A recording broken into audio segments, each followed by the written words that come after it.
Ladies and gentlemen, let me introduce to you the former Prime Minister of South West Norfolk, Liz Truss.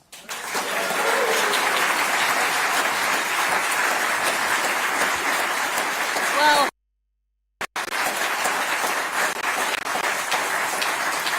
thank you. Thank you very much, Liam. Thank you for all you do. And thank you for your work on GB News. Because in my view, we need more economics journalism and we need more GB News. Challenging the orthodoxy, broadcasting common sense and transforming our media landscape. So long may it continue. Now, what we need to do as a party and as a country is make life easier and better for families across our land. And the way we're going to do that is by making Britain grow again.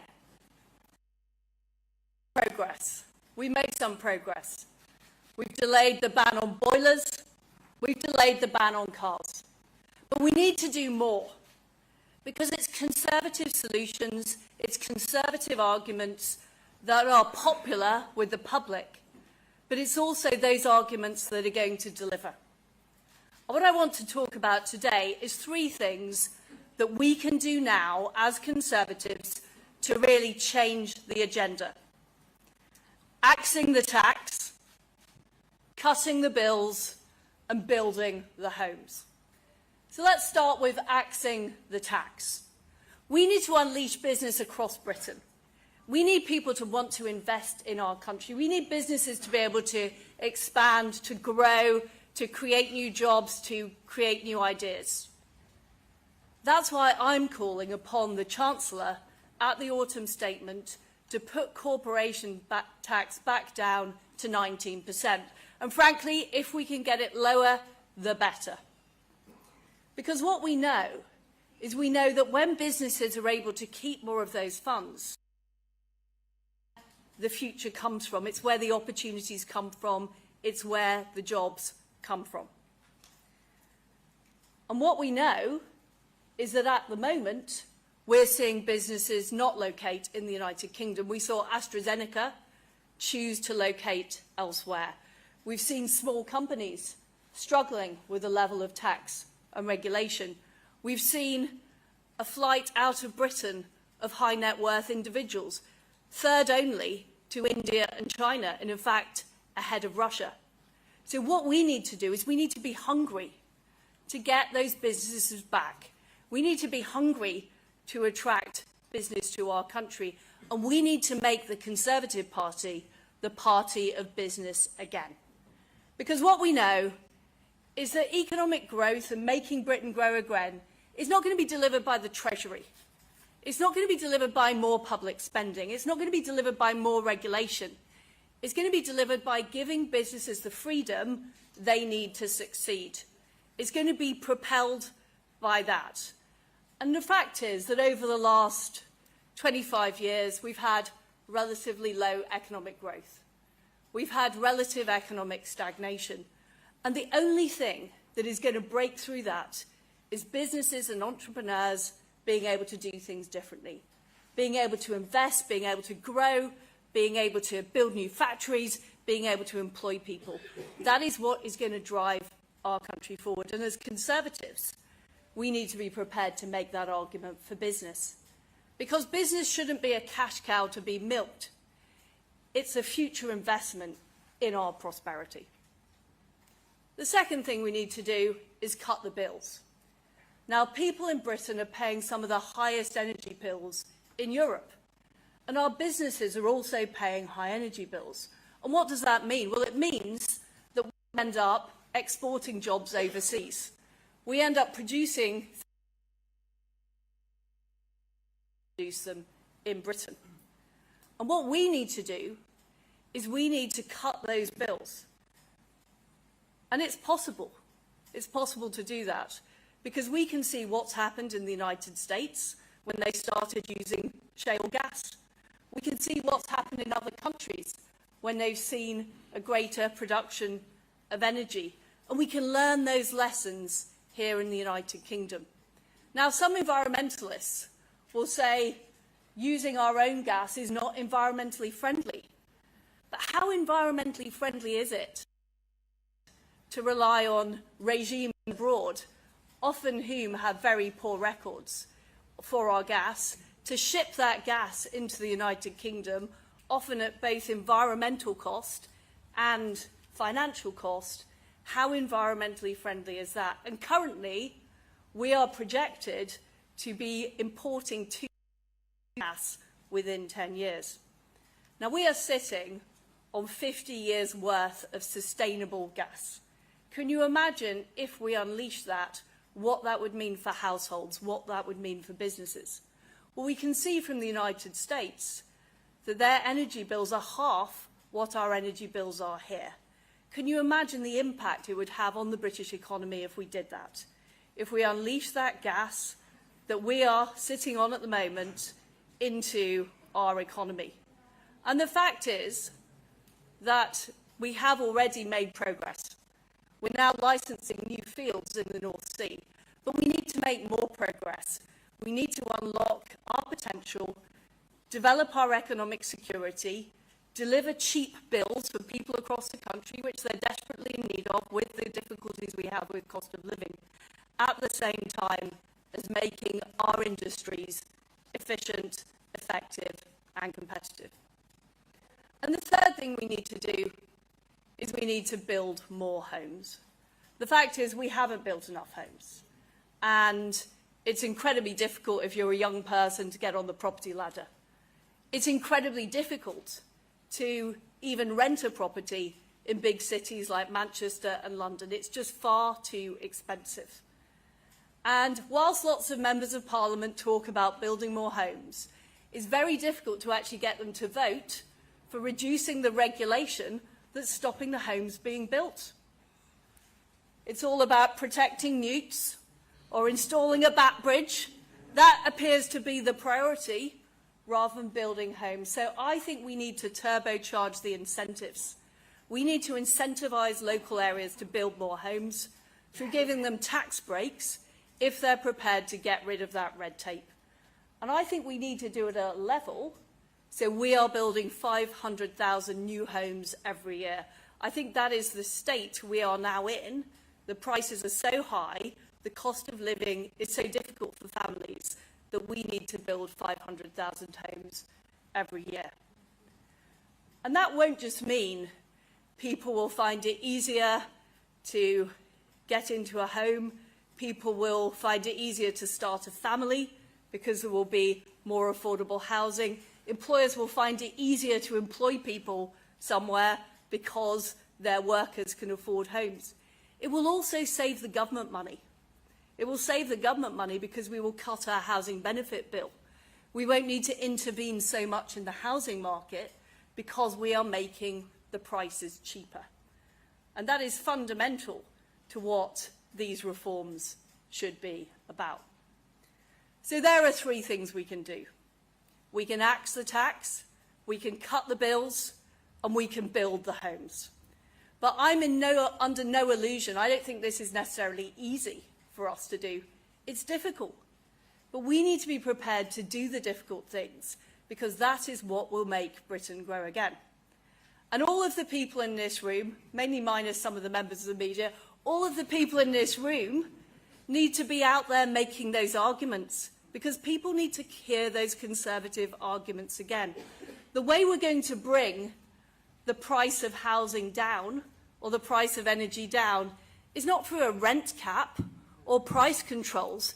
It's through more supply. It's simply by having more of it. That's what will bring prices down. That is a free market Conservative argument. The second thing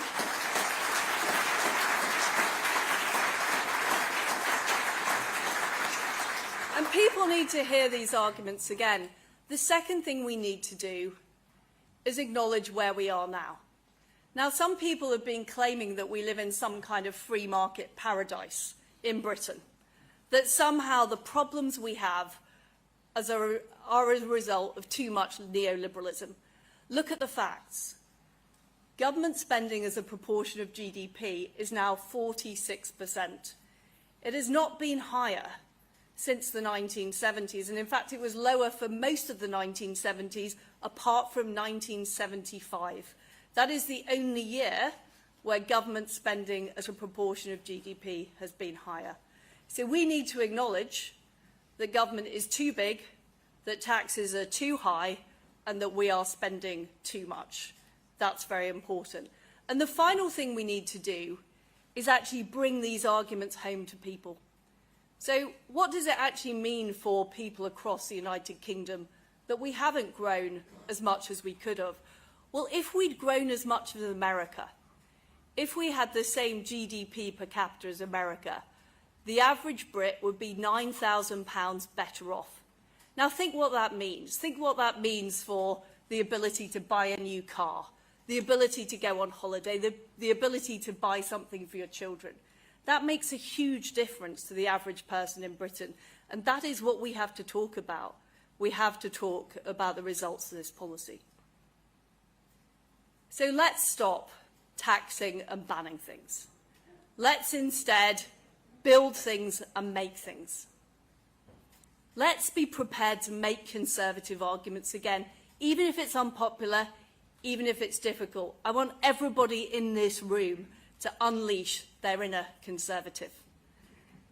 And finally, my friends, let's make Britain grow again.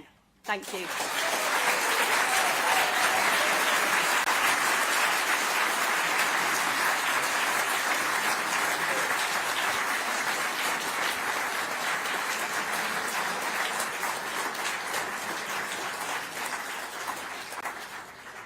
Thank you, Liz Truss. Well, I must say my job here is to chair and compare, as it were, but I do have to say I agree with building more homes. And my latest book, Home Truths, the UK's Chronic Housing Shortage, is available in the conference bookshop, and I'll be signing copies at 4 p.m.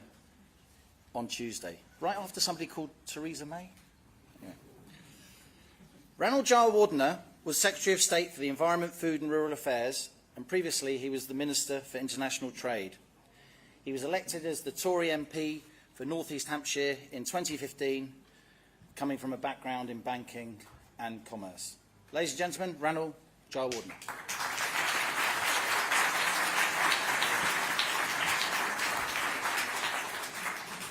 Well, thank you very much, Liam, and thank you everyone for being here. The danger, as those of you who have been to conference before with a session like this, is we all repeat ourselves. So let me try to make a few new points while I'm here. The way I see it, friends, is that economic growth isn't simply a statistic or a fleeting trend. It's the heartbeat of our nation. It's the pulse of our progress. And it is so important to remember that it isn't just about money. It's about people. We, the Conservative Party, must always strive to get things done as the people's government. And the true beneficiaries of economic growth are our citizens. They enjoy better jobs, higher wages, and improved living standards. Take the United States, as Liz has just said, higher incomes and a better quality of life have become synonymous with their growth story. We too can aspire for such prosperity. Indeed, we must, ensuring that every individual in every corner of our country feels the tangible benefits of a thriving economy.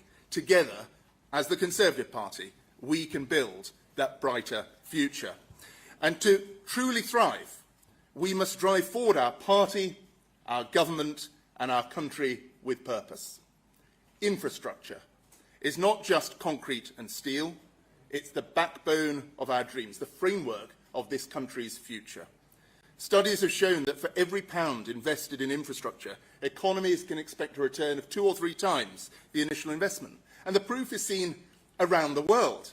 From France to the United States, economies have seen significant economic boosts from infrastructure. Put simply, investment today means prosperity tomorrow. But let's take a closer look at home. You might have heard that the government wanted to build some homes in our cities. But when proposing a new quarter to Cambridge, it was suggested this couldn't possibly happen because we've known that there's not enough water there for years. The problem, my friends, isn't that there's not enough water, it's that we've known about it for years and not done anything about it. The much-needed Cambridgeshire Reservoir serves as a stark example of the planning system's inefficiencies. This vital system has been mired in bureaucratic delays. Construction, can you believe it, won't begin until 2029 at the earliest, and the reservoir might only open 10 years later. Why? Consultations are endless, planning permission and construction dates are pushed further into the future. The reservoir, once on stream, would be a massive boon for the local area, but why must we wait so long for such essential projects? We need to get things done. Our communities deserve better, and they do deserve it right now. And at the same time, cities like London, Birmingham, Manchester and Leeds, alongside Oxford and Cambridge, pulse with potential for the future, but they just don't have enough homes. Every year, countless young people eager to kickstart their careers flock to these city centres, drawn by the allure of opportunity, the promise of growth. But the high cost of housing in our cities is not just a barrier for them, it has huge ripple effects for everyone. As professionals are priced out of our cities, they seek homes in surrounding areas, inadvertently driving up the cost of property there. And that makes it so difficult for people across our country without high London salaries to secure homes, creating a divide that's impossible to bridge. Within our existing city limits, there is ample opportunity to address our housing challenge by utilising brownfield sites, exploiting air rights over railways and regenerating old council estates. We can use the available space in our cities without even having to consider expansion into greenfield sites. And the numbers speak for themselves. In London, with this vast expanse and numerous brownfield sites, there's the potential to build 1 million new homes. Birmingham, Manchester and Leeds could see another 500,000 too. To realise that potential, to get this done, we must streamline our planning processes and ensure that projects aren't held up by this bureaucratic red tape. It's time to build homes in our cities, to build up our cities, to build for future generations. And future generations are the key. The strength of a nation lies not in its treasury, but in its families. As chairman of the Conservative Growth Group, which, Liam, I'm delighted to say, is now over 60 MPs, we're growing. I'm delighted to be working with a number of great think tanks to take our party's policy forward, including the Centre for Policy Studies. And our recent joint report was crystal clear in calling out our tax system. In its current form, the British tax system is skewed against Britain's families. Instead of looking at our household circumstances as a whole, our one-size-fits-all system treats spouses as strangers and taxes them regardless. This means that two families with the same incomes end up paying vastly different levels of tax just because one person might be at home to look after their children or their elderly relatives.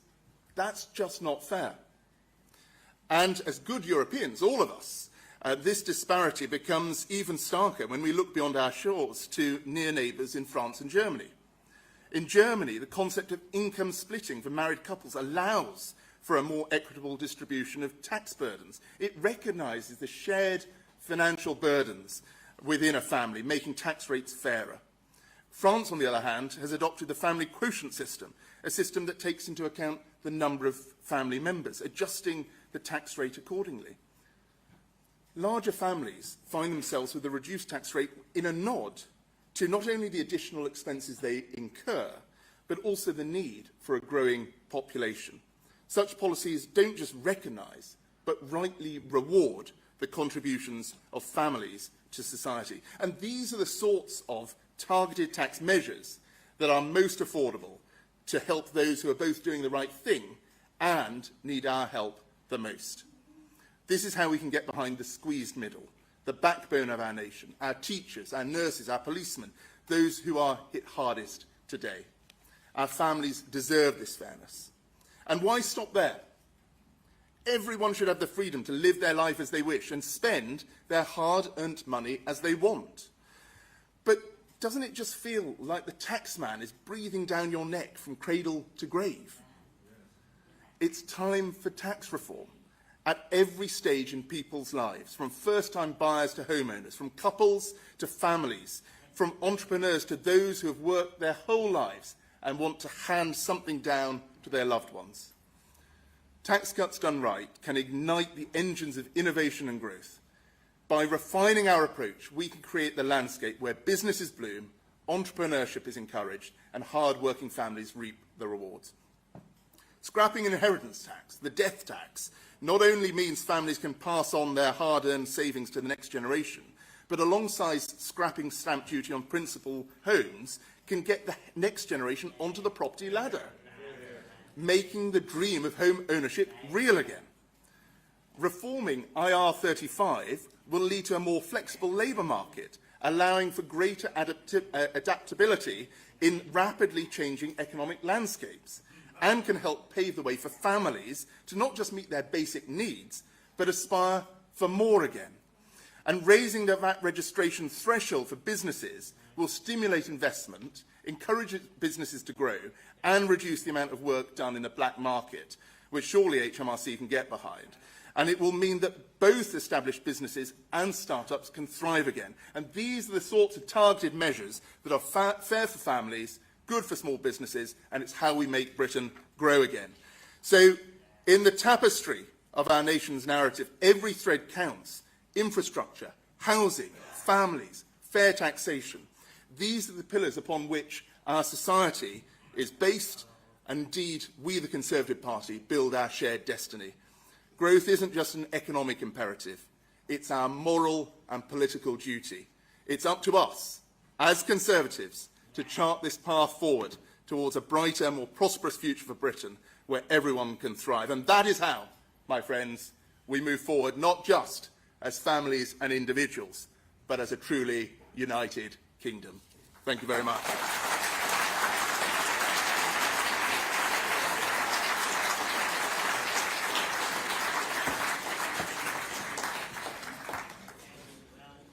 Interesting stuff. So there are now 60 MPs in the Conservative Growth Group. Isn't that about the size of the government's working majority? This debate on tax is going to get very, very interesting, and I think around 30 Tory MPs, including our speakers, have made clear they won't vote for any fiscal measures that include higher taxation.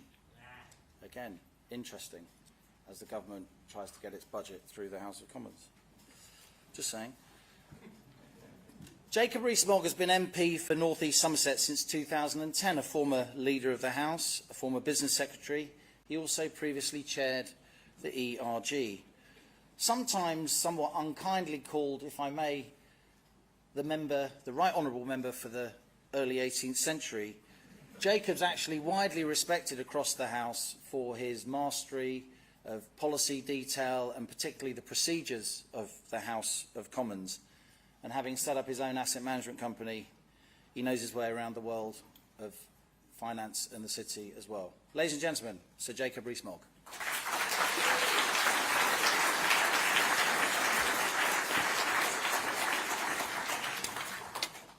Liam forgot to say I'm also a GB News presenter, so for those of you who watch, I am still Jacob Rees-Mogg. And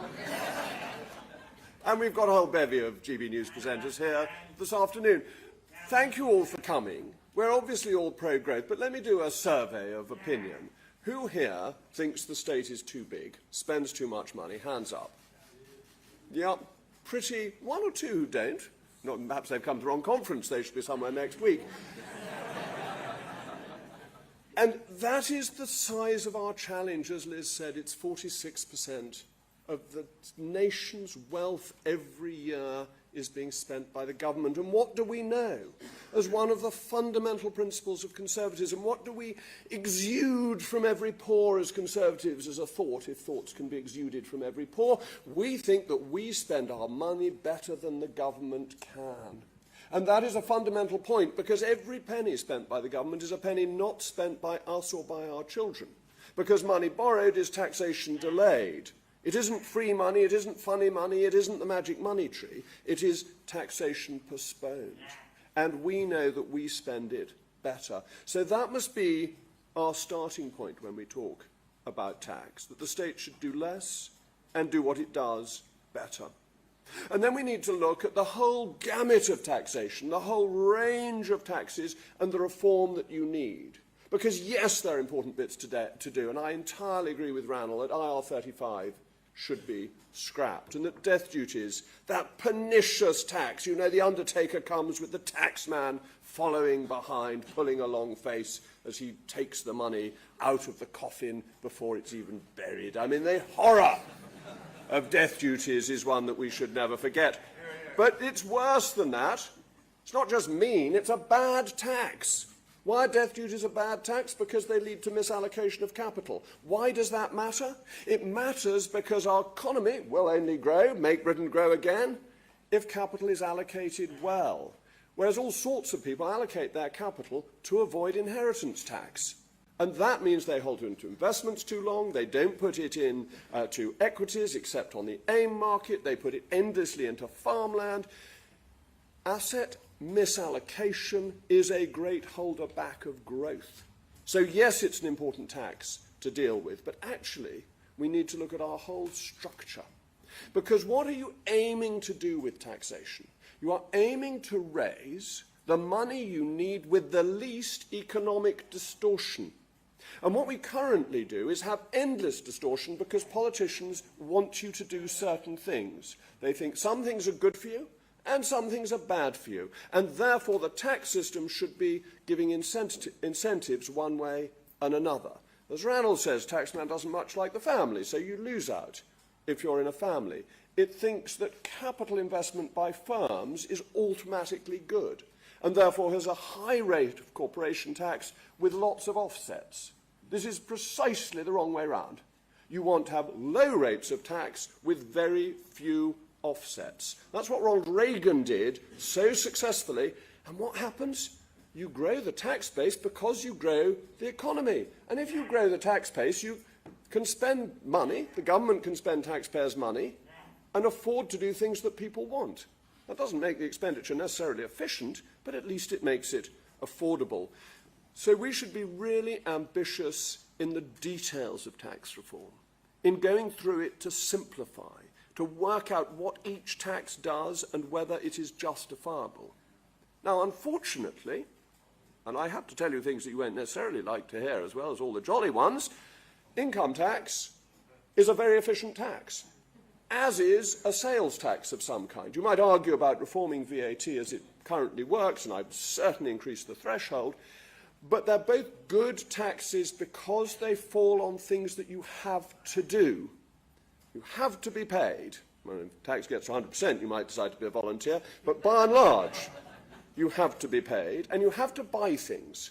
So those taxes have a cash flow attached to them that is essential. So they're an efficient way of taxing without economic distortion. Capital taxation, whether it's capital gains tax, death duties, or stamp duties, are oddly voluntary taxes. Now, I'm not saying you should go off and be cryogenically frozen to keep yourself in some sense alive to avoid death duties, but it is nonetheless a voluntary tax. You can arrange your affairs not to pay it. Capital gains tax, you decide to pay it when you sell an asset, and stamp duty, you decide not to buy a house because stamp duty is too high. Voluntary taxes are bad and inefficient and economically distorting taxes. So that's where we need tax reform, and we need ideally simplicity. Now, this will shock you all. I'm glad most of you are sitting down. The ones of you standing at the back have the smelling salts ready, because I had a plan last year that was too radical even for Liz Truss, if you would imagine such a shocking thing.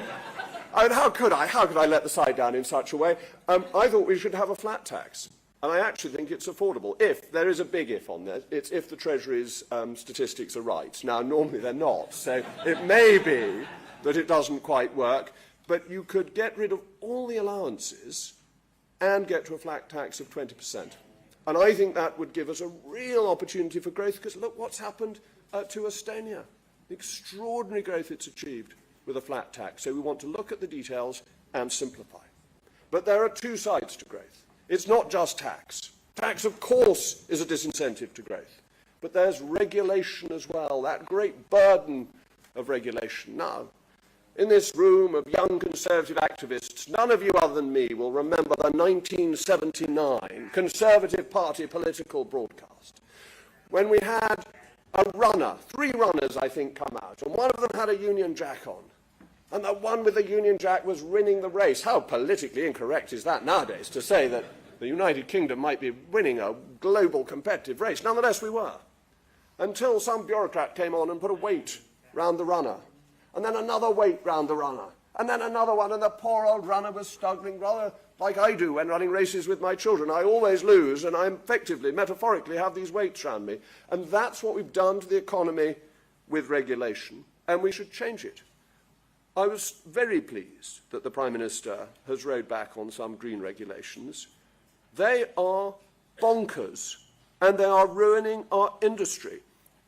In my 7 weeks as Energy Secretary, I discovered that British Steel was being expected to produce steel on which it would have a cash loss to maintain its ETSs, emission trading scheme credits, because otherwise it would lose them and it would be priced out of producing when the market recovered. This is mad. What do we do instead? We import the steel from China and we say they're Chinese emissions rather than British emissions. We are strangling British industry with lunatic energy regulations that make our electricity, I think, the 3rd highest in the world after those bastions of free trade, Denmark and Germany. The US has about half the cost of energy that we do. So that's one of the things we must do. We must look at these green regulations and say, look, let's be frank about it. We don't make a blind bit of difference. We could close down, we could turn all the lights out. We could switch off the television cameras here, which would be a sadness for us all. And still, in about 2 minutes, China would have made up all the emissions that were coming from the lights we are burning and the cameras that are whirring. We don't make any difference. We are just making people's lives harder, and we ought to stop doing that. We also need to look at the effects of regulation.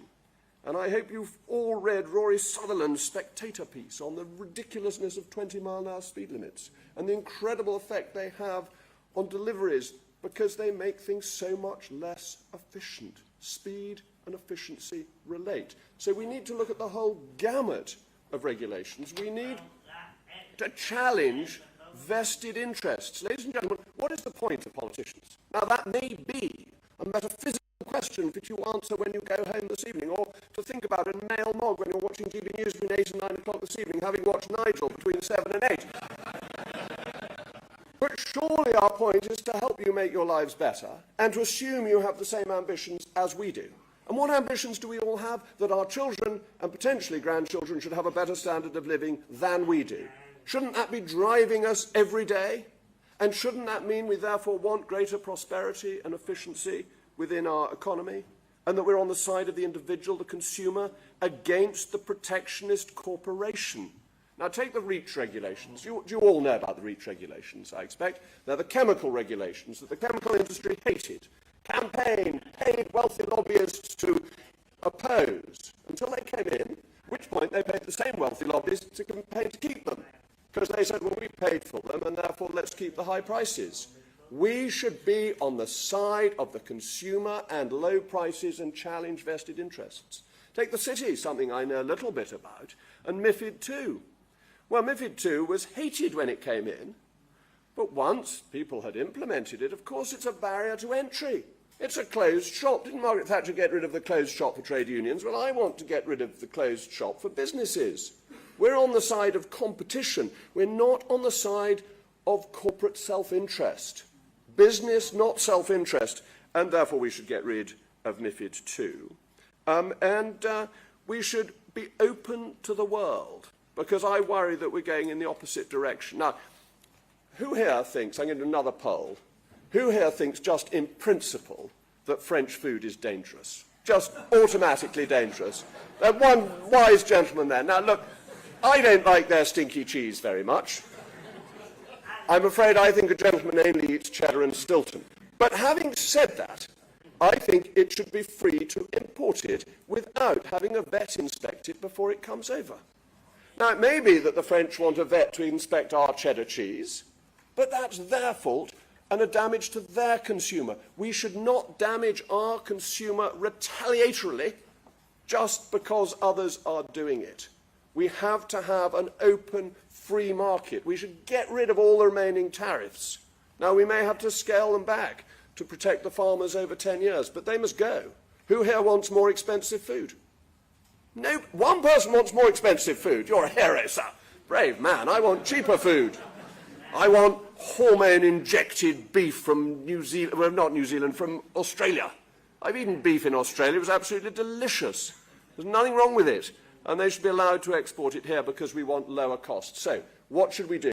To make Britain grow again, we should be on the side of the consumer. What should we do about taxation? Reform it so it actually works, so that we have a sensible system. And what should we do with regulation? We should go through it with a fine-tooth comb. We should get rid of little regulations and big regulations, fat ones, thin ones, tall ones, long ones, and reduce them in size to make Britain grow again. Thank you.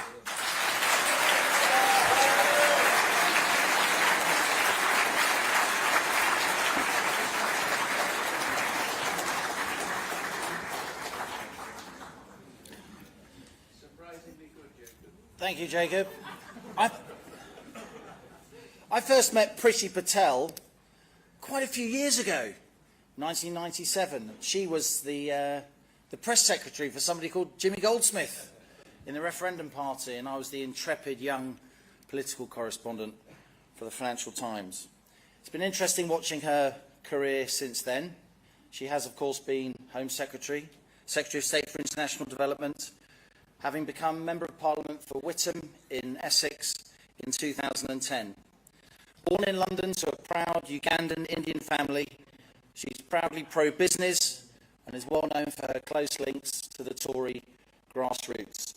And last night I saw Priti Patel in her pink dress, I think the same one that you went to Buckingham Palace in, I wasn't going to mention it, making the case to the Conservative Democratic Organisation for, in quotes, full-blooded conservatism. Ladies and gentlemen, Dame Priti Patel.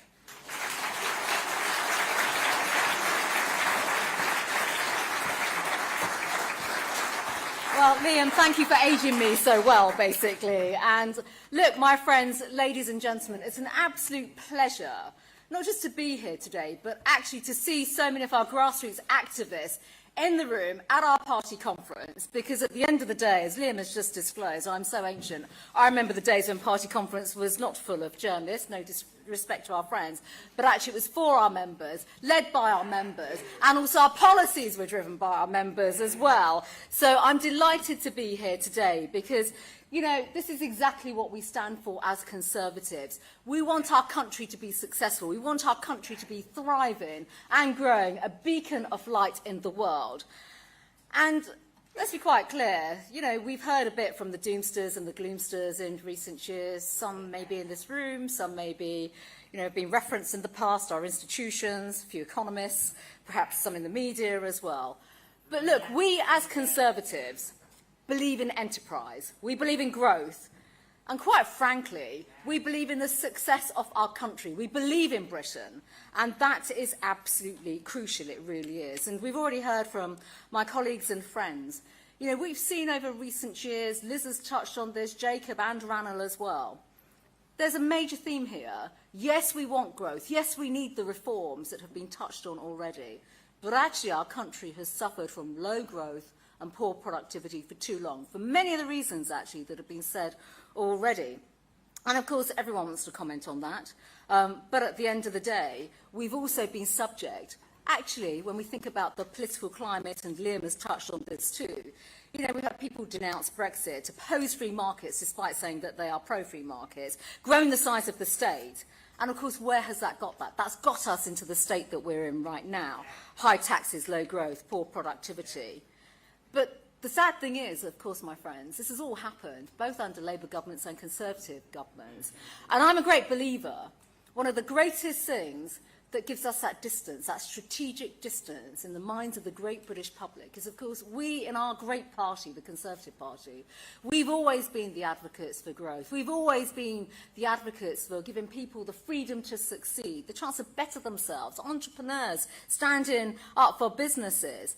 But when we have seen in this century alone annual growth past 3% in just 4 years, and 2 of those were the economy when the economy bounced back from the pandemic lockdown, when you compare that, and Jacob has touched on this already, to the halcyon days almost, to the growth that we experienced in the 1980s, and just think about this, that was an era when there was high inflation, high unemployment, amazing reforms that took place actually by a great Conservative leader, a radical reforming Prime Minister, unleashed growth in the city. You know, during that time, back then, just in 1 decade, we had 4 years of economic growth above 3%. A decade where billions more was added to our economy, where new jobs, businesses were created and established, and more people benefited from, yes, the wealth that was created. The fact that families could choose, as Liz has said, the chance to spend more of their hard-pressed money on the things that they chose to do, and not always the state. It's worth reminding ourselves, of course, that was a period when we defeated socialism and did something else that we do not speak about enough right now, celebrated success. That's the success of the people that create growth, the people that create jobs. We've heard already why we've gone backwards in terms of faltering economic growth. We've heard about the regulations, the need for reforms, the fact that the size of the state is just too big, when we are spending more than we are even receiving in tax take itself. So the case for growth is really self-evident, and many of you have heard this already, but this is actually about core principles, the principles that we, as politicians, as actually, I should say this, Conservative Party politicians that believe in economic freedoms and low taxes, because, of course, that's what we as Conservatives must always make the case for, my friends, because if we don't do that, no one else will do that. And if we do not, of course, Britain will just sleepwalk into a sleepier, darker, and actually I think more sinister version of this under Starmer and Labour. We haven't even mentioned the prospect of what a socialist government would do to our country. But this is, of course, why we are here today, because we do believe not just in growing the economy stronger, we do believe in the principles of sound money, yes, living within our means as well. We do believe in tackling debt, the fact that government debt is now reaching record-breaking levels, and that's despite the work that takes place. Even by the Chancellor today, he's obviously got the autumn statement to look forward to and will have to make some difficult decisions. But the government is planning to take a record-breaking £1 billion in taxes from families and businesses, and the deficit alone could be £130 billion. The more the state spends, the more the state taxes. And that is what is creating the challenges that we are seeing. And you've heard just some ideas already about the prospects of reform. And this is really where we as Conservatives have to be the pioneers. On tax reform, simpler taxes, deregulation, take away the complexities in the systems that we see. And actually, all my colleagues in government have experienced this self in terms of the hard choices we as politicians, political leaders, have to make. And there is something else, actually, about government spending and state spending. Because it is a bit lazy, quite frankly, and it's too easy when you're a Secretary of State to say, oh, I need to fund this project, let's just scurry off to the Treasury with a begging basket and, just ask the Chancellor or the Chief Secretary for a bit more money and we'll negotiate it within the margins and all this kind of stuff.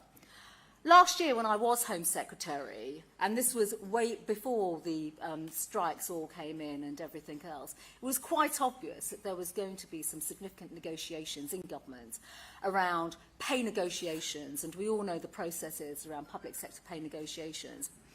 I made it my mission to take resources from the back office, from the Home Office, from police and crime commissioners, to give bobbies on the beat actually the pay increase that they deserve, particularly those on lower pay. And that is actually more bobbies on the beat and not bureaucrats in their Whitehall bunkers literally coming up with the same old prescriptions. The same old prescriptions, go to the Treasury, or negotiate it in the next spending route and all of that kind of stuff.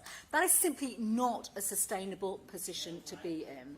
And my friends, if we think about this, when you see the size of the state right now, when you see the amount of government spending that's taking place, these are the norms that have to be challenged. And we, whether it's in government or even on the backbenches, we must absolutely aid our colleagues in government to say, think not just radically, but think to do things differently. And as Conservatives, we must be relentless, actually, in cutting out wasteful spending, but also inappropriate spending. Jacob has already just touched on the REACH regulations and the flip-flopping that goes on between positions that are taken and, you know, which is the activist voice that we're going to defend and support that day. But the fundamental principle here, my friends, is that taxpayers' hard-earned money has to be not just spent, but invested and used in a diligent and thoughtful way, and the right kind of services.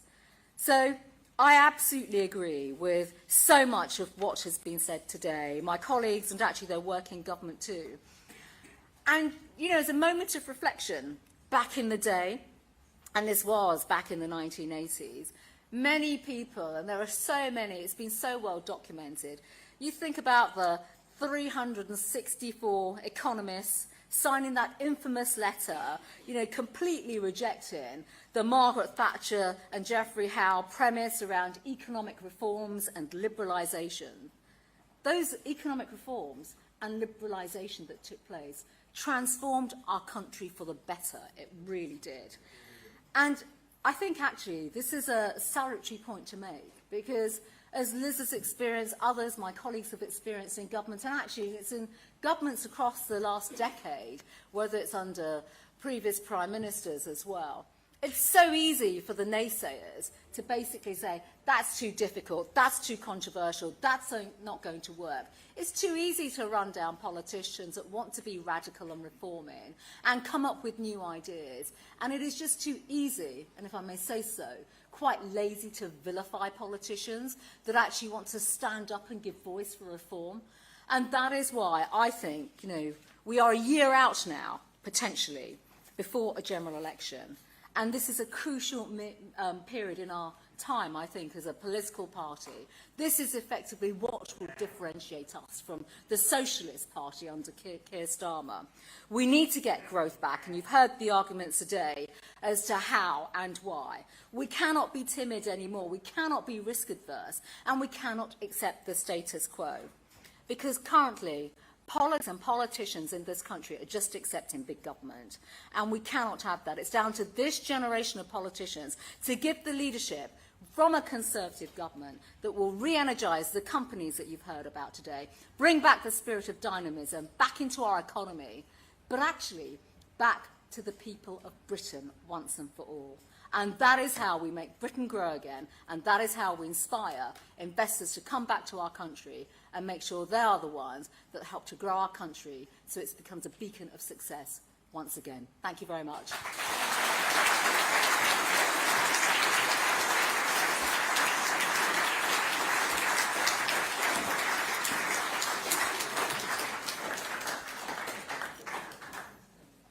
Thank you, Dame Priti Patel. Ladies and gentlemen, this has been an event about growth.